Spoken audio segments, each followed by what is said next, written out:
korang, mamang korang, ya Allah, tak makan tak apa korang, tapi jangan tak ada mengguk pula, mangga, jeruk, benda tak nampak tak korang?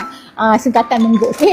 Jangan tak ada jeruk, mangga, papa, ini boleh buat kesedihan. Sedih tau kalau tak dapat ni korang, okey? Yang ni korang memang selalu dah, ini baru jadi stok, mama dah 3 hari berempan papa, tolonglah restock. Tolonglah restock sebab I nak makan, okey? Nampak ni isi dia tebal korang. Ya Allah, memang sedap nampak kalau kita koyak. Ya Allah, lepas tu tengok warna dia, yang ni betul-betul harum manis grade A. Tengok bismillahirrahmanirrahim. Masuk mulut je dah rasa aroma harum manis dia. Okey, dan paling penting sekali dia just dia tak manis sangat, dia tak masam, dia balance rasa dia korang, tak? Okey. Macam gami korang, sedap betul lah. Ini kalau paket tak cukup, okey? Beli 2-3 paket, bagi harga terbaik. Tengok tu ada pack 1, 2, promo pada. Cepat tekan back kuning sekarang. Okey, bye-bye. Jangan ambil kita punya tau. Okey. Sekarang ni bayar makan rasa gami, okey? Bukan gami, organik. Bayar rasa jeruk Kalau gami-gami macam mana orang nak makan, orang nak kasihan. Pegang, benda tu nak menjaga kena pegang.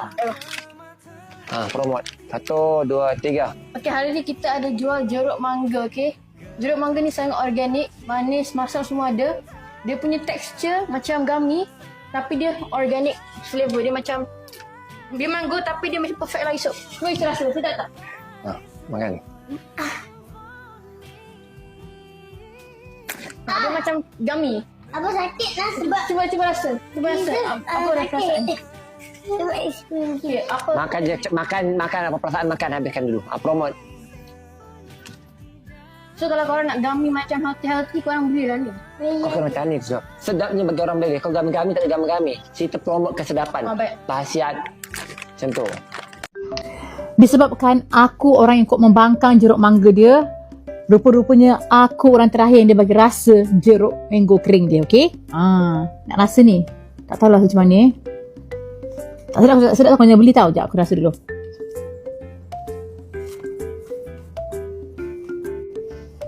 Sedap. Sedap sumpah, sedap gila. Sedap lah korang.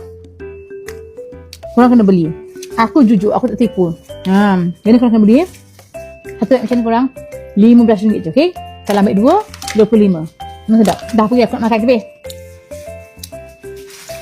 Tapi, tembok Jeruk kering papa kini beraksi. Hidup jeruk demi negara.